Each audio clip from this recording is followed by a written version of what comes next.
the gorgeous Thierry Ngutagure. Don't believe me, just watch.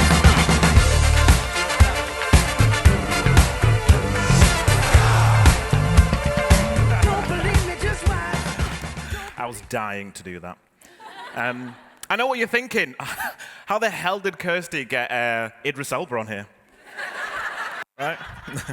Yeah, it's probably more like Carlton Banks, really. Let's be realistic, right? Thank you. So, what is my purpose? So, a study once focused on life's greatest regret, and it spoke to individuals who were receiving end-of-life care. And what that study found was that those individuals said that the not pursuit of ideas, or the fact that they didn't chase their ideas and dreams, was one of their greatest regrets in life. And so my job and my life's mission is to make sure that never happens for me or the people that I interact with in my life. And so therefore, hello, my name is Thierry Ngutagure, and I'm going to be taking you guys through what I perceive is a thing that we beat ourselves up about in life. And it's really quite apt that I say a hustler's life to work-life balance is like those two things should never even be on a similar slide, but bear with me, I'll explain why. So, a little bit of a backstory. I was born in Rwanda. And anyone who's ever seen Black Panther, has anyone seen Black Panther? Yeah? Right at the beginning, they zoom in on a country, and then they go, this is Wakanda. That was actually Rwanda. How rude, right? The irony is that it led to a couple of people having searches for, like, Wakanda holidays. How bizarre is that, right? Yeah. So it's Rwanda for anyone that was searching that. But yes, I was born in Rwanda. I came over to the UK when I was about 4 or 5 years old, and I've moved around all over the place. So whether it's London, Nottingham, Stockton-on-Tees, Amsterdam, the lot, I've lived everywhere. Hence why I've got the world's most northern accent, and you're like, this guy's a bit weird. But bear with me. I get weirder. So... So I was born with kind of African blood with a Western upbringing, so it's given me a real, mixing and melting pot of cultures, ideas, and so then this is where I've become the kind of ideas guy, and that is the thing that I kind of want to inject and infuse you guys with constantly, as well as the enthusiasm to go away today and start and build something that's been niggling you in the back of your head, but you've kind of made excuses or society has pushed you into a certain way that you want to do that. And how tight is that? Look at that. That child looks like weighs a ton. Look at me. I'm fighting for my life. And then I just became a dad. Look at that, eh? Who would have thought that? I look about 50 in that. I knew who I would become in years to come, right? And then in that time, I've been to 9 educational institutions. So that is 9 schools of going, yep, Thierry, pack up your stuff, we're off to another school. 9 different schools. And that could have created an individual who was, you kept yourself to yourself, but as you can tell, I am annoyingly honest and very open and extremely energetic and really keen to kind of infuse and spread positivity. And then my parents said, we want you to become a doctor, Thierry. And I said, oh, God, damn this. So I did a master's in marketing. So yeah, traditional paths I do not follow. And then I built a couple of products. I've launched a peanut butter brand, which can be found in Selfridges. I am about to, as I say, hiatus as well, reboot a podcast with 2 of my really, really good friends, where we're young black men that speak about things that we believe society or the school should have taught us, or we should be able to say out loud. I am currently building a handbag rental business, which is quite fun as well. Launched a tequila brand with a lovely individual down there by the name of Lizzie. Go on, Lizzie! Yeah. And launch a couple of beer brands, and also, look at that peanut butter jelly beer. Launch that one, I'm not going to lie to you, it tastes awful. Live and you learn, right?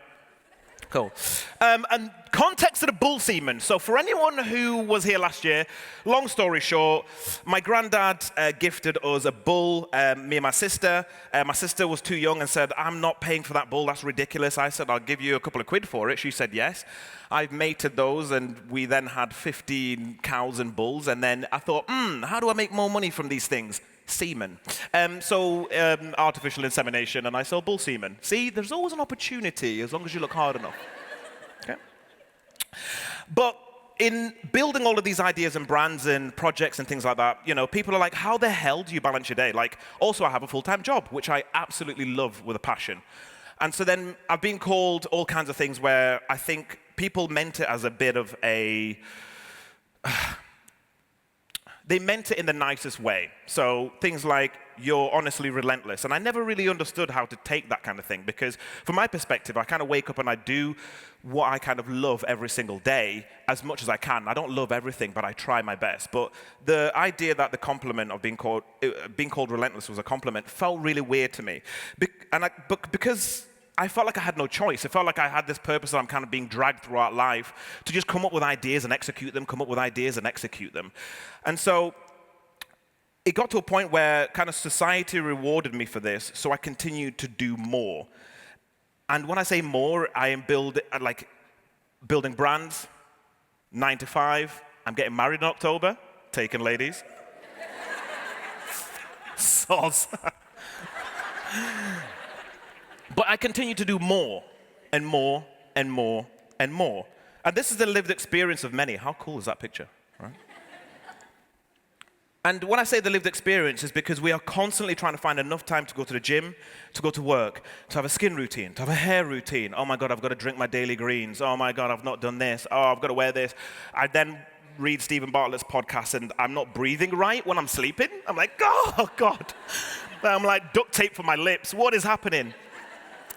And so then this idea of work-life balance has really, really, really kind of hit us, I think. And I hear you. We've created a culture that values us on how booked and busy we are. To the point where when I met my friends today, the first thing we say is like, oh, yeah, you all right? Yeah, being busy. What? Not even like, how was your train? I understand that you were late and things like that. Immediately, we value the fact that we know as a society, we want to hear that we're busy, you're booked and busy, and that is a thing that we see value in, and I think that's really detrimental to us, because we're then peddled by things like this. Has anyone seen this on Instagram?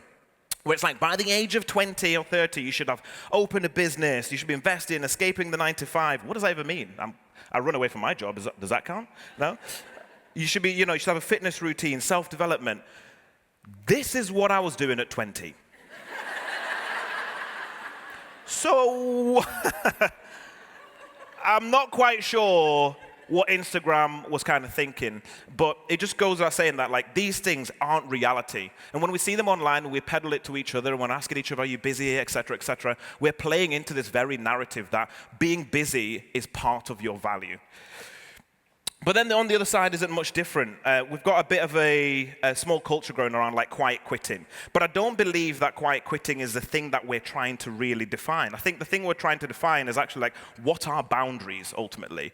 And so then I had a little look around like, the definition of boundaries. And ultimately, it's setting a limit for yourself that defines what you're willing to accept or tolerate. Right? And I think that's what we've all kind of been trying to find, even though we understand that society values the fact that we should be busy. And so then my first tip for you guys is to think about not work-life balance, but actually work-life blend. And Katie Leeson, an incredible marketer, came up with this, and I saw one of her videos a couple of weeks ago, and it really hit home to me that it's not really a balance, because the idea of a balance doesn't exist. You cannot do everything equally as brilliantly all the time, every single day. It fathomably does not exist. And the fact that you're pressuring yourself to do that, corrupts that very system. And so then you should think about work-life blend, how things come in, things leave, and it all muddles together. And be happy about that. We need to detach your personal identity to addiction of work-based validation. That I am only worth the next promotion. I'm only worth the next business I start, the next idea, I'll retire when I hit £1 million. No, you won't. I'll give you £1 million right now. You'll still turn up to work tomorrow and go, oh, I'm really busy. I've not worked hard enough. Come on. I also do not have £1 million to give away. We need to define what you define as success as well. So for success for me is that I wake up with a relentless pursuit of starting ideas. I just love that. My partner hates that, and that's fine. My other definition of success is that one day I hope that my relentless pursuit of ideas gives me the ability to retire my parents. That is it. That's all I want out of life, right? And thank you. Find enjoyment, and the best step is find enjoyment in doing things differently. It doesn't matter what somebody else is doing. It's completely irrelevant to your journey. Really enjoy what you're doing. And don't get me wrong, you can't find enjoyment in everything. When you wake up and you've got 4 kids screaming at you, and et cetera, I really, truly understand that. But at least try to carve out an hour or half an hour in the day where you do something that you enjoy, and that is something for yourself. So a couple of hints and tips. We're going to fire through these quite quickly. Time blocking. Has anyone heard of time blocking? Yeah, so allocating a specific hour or a couple of hours in a day to a task, focus on that, and remove all other disturbances in your area, and just specifically give it that core time. I do understand, once again, those 4 screaming kids may come running in, and it destroys everything, but that's absolutely fine. It's that kind of relentless pursuit of this. Set a time limit. So for myself, a time limit actually occurs. I can do absolutely anything I want between the hours of 9 and 4. As soon as my partner puts a key in the door of our house, that's it. Game over. Tools down. And that's where I kind of set my boundaries as well. Don't get me wrong, we've got to that through many an argument. Make time to be selfish. I think we don't give this enough credit. So whether it's self-care routines, mental health, physical health. So from my perspective, I go to the gym. I'm looking to compete at High Rocks at some point. Anyone else attempting? Yeah. Keyword, attempting. Right? And then pickle jar theory. So this is the idea that actually we need to think about life in terms of sand, pebbles, and rocks. So the sand being the disturbing elements that kind of fill that jar. And then you've got to make room for the pebbles. So these are the tasks that need to be completed. And then the rocks are the most important things. Everything can fit into that jar depending on the order that you put it in. So technically, if you put the rocks in first, the rocks go in. Then the sand fills in and around the rocks, and then the pebbles go in. Or do I put the pebbles in before the sand? That is for you to define. Work-life blend, not balance. And as I say, there is no balance, only blend. So when life gives you hats, pose in them. I've been Thierry. Thank you very much. Confidence Live. Give it up for Thierry.